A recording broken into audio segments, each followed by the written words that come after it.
प्यारे बच्चों, PS education गुरु के ऑनलाइन यूट्यूब चैनल में आपका स्वागत है। और आज हम बात करने जा रहे हैं भूगोल के लेसन 13 में जो हमारा चल रहा था जनसंख्या वितरण घनत्व और वृद्धि। तो आज हम बात करेंगे जनसंख्या घनत्व के बारे में। वितरण के बारे में हमने कल देख लिया था, आज घनत्व का अध्ययन करेंगे। घनत्व मैंने आपको कल भी बताया था घनत्व क्या होता है, इसकी परिभाषा क्या होती है। तो घनत्व है किसी भी प्रदेश में और धरातल, उस धरातल पर रहने वाली जो जनसंख्या, उस धरातल और वहाँ के लोगों की संख्या के अनुपात का अध्ययन किया जाता है घनत्व में।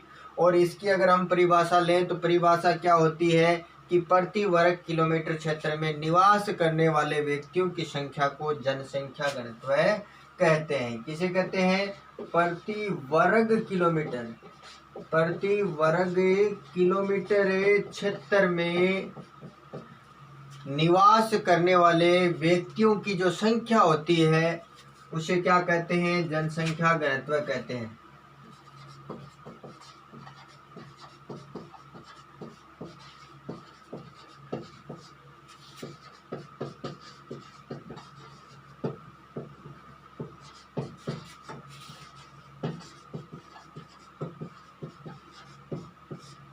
और जनसंख्या घनत्व ज्ञात करने का सूत्र क्या होता है? सूत्र की अगर हम बात करें तो यानी उस प्रदेश की कुल जनसंख्या बटा कुल क्षेत्रफल। प्रदेश यानी किसी भी क्षेत्र का हमें जनसंख्या घनत्व निकालना है तो प्रदेश की कुल जनसंख्या बटा प्रदेश का कुल क्षेत्रफल। जैसे हमें किसी भी जगह का जनसंख्या घनत्व निकालना है, हमारे पास उस प्रदेश की जनसंख्या है और उस प्रदेश का क्षेत्रफल है, तो हम जनसंख्या घनत्व को आसानी से निकाल सकते हैं। जैसे मान लेते हैं हमारे पास किसी भी प्रदेश की जनसंख्या है 50,000, ये मान लेते हैं, और हमारे पास वहाँ का क्षेत्रफल है 1000 वर्ग किलोमीटर। तो इससे हम उस क्षेत्र का जनसंख्या घनत्व निकाल सकते हैं। 3 बिंदी है, 3 बिंदी काट देंगे और उत्तर हमारा क्या आएगा? 50। तो हमें पता चल जाएगा कि वहाँ का जनसंख्या घनत्व है वो कितना है? 50 व्यक्ति प्रति वर्ग किलोमीटर। इस प्रकार से हम जनसंख्या घनत्व ज्ञात कर सकते हैं। जनसंख्या घनत्व की बात करें तो हमारे देश में 1901 में जनसंख्या घनत्व है वो 77 व्यक्ति प्रति वर्ग किलोमीटर था। कितना था? 77 व्यक्ति प्रति वर्ग किलोमीटर था।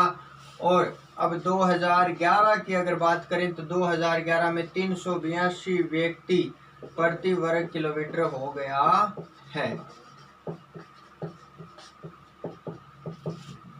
तो यानी क्या बताया है कि 1901 में कितना था? 77 व्यक्ति प्रति वर्ग किलोमीटर, और 2011 में कितना हो गया? 382 व्यक्ति प्रति वर्ग किलोमीटर। तो यानी जनसंख्या घनत्व उसमें बढ़ोतरी हुई है। पहले 77 था और लगभग 100 वर्षों के बाद 382 हो गया। तो यानी कहने का मतलब है जनसंख्या घनत्व है वो दिन प्रतिदिन बढ़ता जा रहा है। जनसंख्या घनत्व और जनसंख्या वृद्धि इन दोनों में एक समानता पाई जाती है, संतुलन पाया जाता है कि जिस प्रकार से जनसंख्या वृद्धि होगी उसी प्रकार जनसंख्या घनत्व है वो भी बढ़ेगा। अगर हम देश के कुछ राज्यों की बात करें तो जनसंख्या घनत्व है, सर्वाधिक जनसंख्या घनत्व है वो बिहार का है। बिहार का कितना है? 1102 व्यक्ति प्रति वर्ग किलोमीटर। कितना है भाई? 1102 व्यक्ति प्रति वर्ग किलोमीटर। ये क्या है? सर्वाधिक है, देश में सर्वाधिक बिहार का। और अगर कम की बात करें तो अरुणाचल प्रदेश है। कितना है? 17 व्यक्ति प्रति वर्ग किलोमीटर, कम है। यानी सबसे कम देश में अरुणाचल प्रदेश का, सर्वाधिक बिहार का है। अगर केंद्र शासित प्रदेशों की बात करें, केंद्र शासित प्रदेशों में सर्वाधिक जनघनत्व है वो दिल्ली का है। कितना है? 11,297 व्यक्ति प्रति वर्ग किलोमीटर।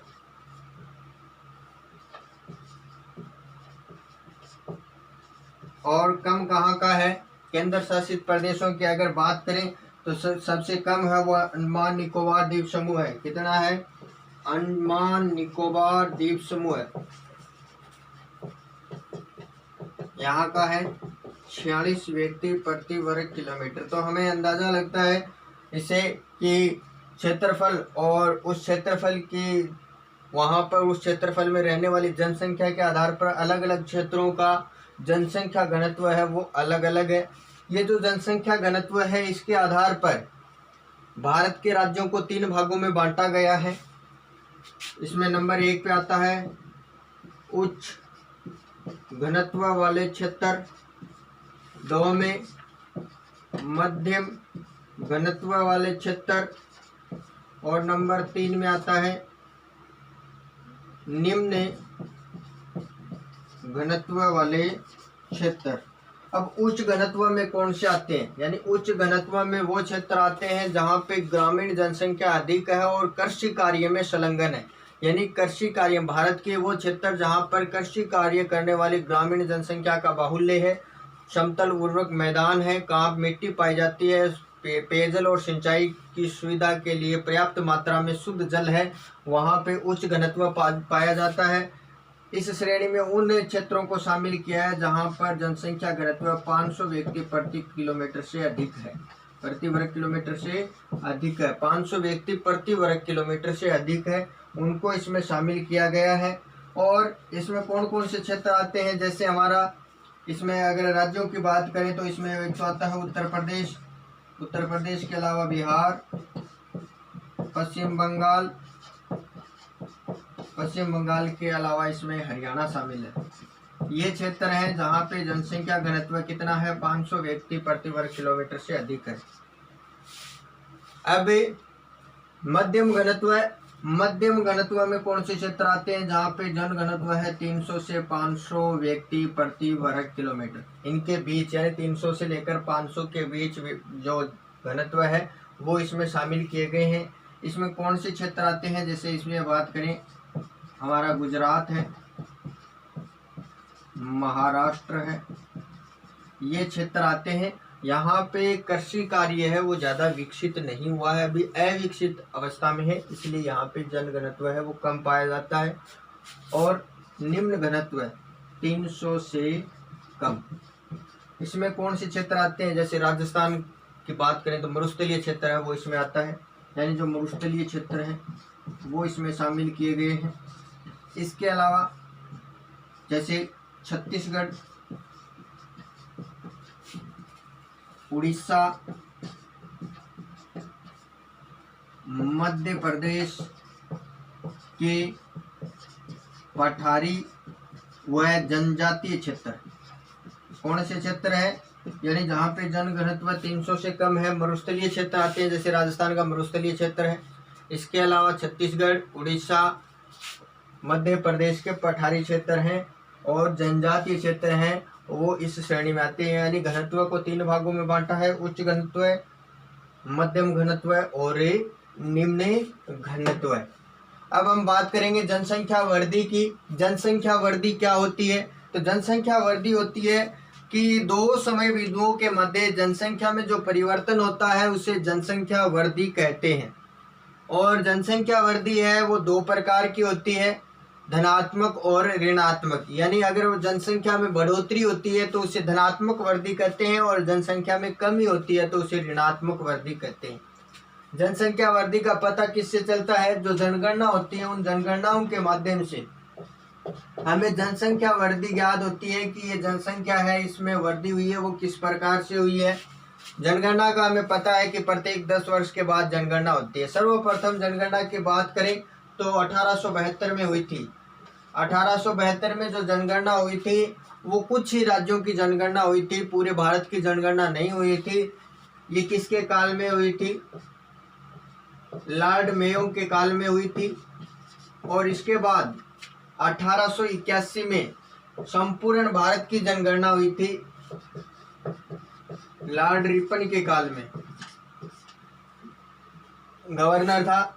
यानी 1872 लॉर्ड मेयो और 1881 में लॉर्ड रिपन। और इसके का यानी 1881 के बाद प्रत्येक 10 वर्ष बाद जनगणना होती आ रही है, यानी सुव्यवस्थित क्रम से 10 वर्ष से जनगणना होती आ रही है। और अगर हम बात करें कि जो वर्तमान में जो जनगणना है 2011 की, जो पीछे हो चुकी है, अभी आने वाले समय में 2021 की जनगणना होगी। तो 2011 की जनगणना की अगर बात करें तो स्वतंत्रता के बाद, यानी जब हमारा देश आज़ाद हुआ था 1947 में, तो उसके बाद ये जो जनगणना है वो 7वीं जनगणना है। कि कौन सी अभी 7वीं जनगणना है, कौन सी, 2011 की। तो इस जनगणना के अनुसार जनसंख्या है वो आपको पता है 121 करोड़ है हमारे देश की। और वर्तमान में अगर बात करें तो 135 करोड़ के पास हो चुके हैं, लेकिन हमें परीक्षा में अगर पूछा जाता है तो 2011 की ही लिखेंगे, 121 करोड़। तो जो जनसंख्या वृद्धि है वो जनसंख्या वृद्धि है उसको अलग अलग, यानी काल के आधार पर अलग अलग भागों में बांटा है। 4 प्रावस्थाएं उसकी बताई है। जो जनसंख्या वृद्धि होती है उसकी कितनी प्रावस्थाएं बताई है, 4 प्रावस्थाएं बताई है। अवस्था बोल सकते हैं, प्रावस्था बोल सकते हैं। कौन कौन सी है वो, नंबर 1 है मंदवृद्धि का काल, मंदवृद्धि का काल। नंबर 2 है स्थिर वृद्धि का काल।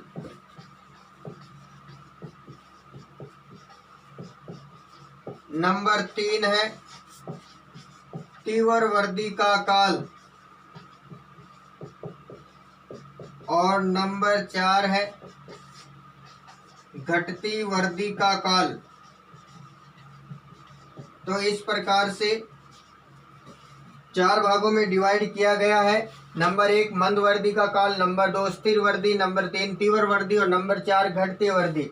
तो ये जो मंद वृद्धि का काल था ये था 1901 से 1921।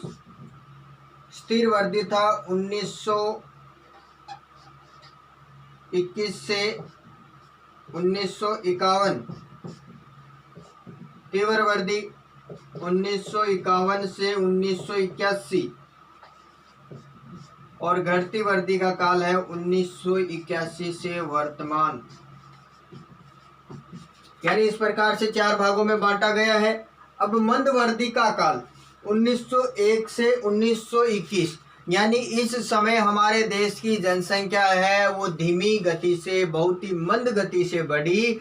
इस समय जन्म दर भी उच्च थी, जन्म दर व मृत्यु दर दोनों ही क्या थी, उच्च थी। इसलिए जनसंख्या वृद्धि है वो अधिक नहीं हुई, मंद गति से हुई। कारण क्या था, यानी जन्म दर तो अधिक थी, लोग जागरूक नहीं थे। मृत्यु दर अधिक थी, कारण अकाल, महामारी, ये कुछ कारण थे जिसकी वजह से जनसंख्या वृद्धि है वो क्या रही, मंद रही। दूसरा है स्थिर वृद्धि का काल। स्थिर वृद्धि का काल है, इसमें जन्म दर तो वैसी की वैसी है, जन्म दर है वो क्या थी, उच्च। और इस समय अकाल व महामारी पर कुछ मात्रा में नियंत्रण पा लिया गया था। कुछ मात्रा पर जो बीमारियां थी उन पर नियंत्रण पा लिया गया। इसलिए मृत्यु दर में क्या आई, कमी आई, थोड़ी सी कमी आई। मृत्यु दर में क्या आई, मृत्यु दर में कमी आई थोड़ी मात्रा में। इसलिए इस काल में जनसंख्या में थोड़ी मात्रा में बढ़ोतरी हुई।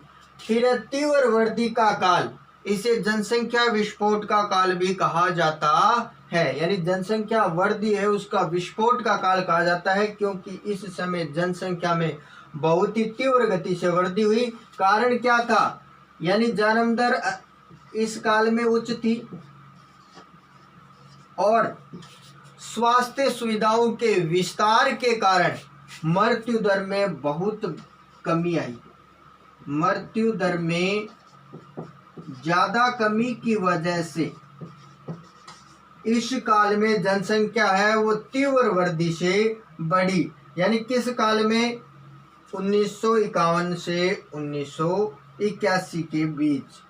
यानी इस काल में जन्म दर थी वो क्या थी, उच्च थी और मृत्यु दर में कमी आई। किस कारण, स्वास्थ्य सुविधाओं के विस्तार के कारण। अब घटती वृद्धि का काल, इसमें क्या हुआ, इस काल में परिवार नियोजन कार्यक्रम को बढ़ावा दिया गया, लोगों को जागरूक किया गया, जिस वजह से जन्म दर में क्या आई, कमी आई। और जन्म दर में कमी आने की वजह से जनसंख्या में भी क्या आई, कमी आई। यानी इस काल में जनसंख्या में क्या आई, कमी आई। तो ये क्या थी, जनसंख्या वृद्धि की 4 प्रावस्थाएं थी।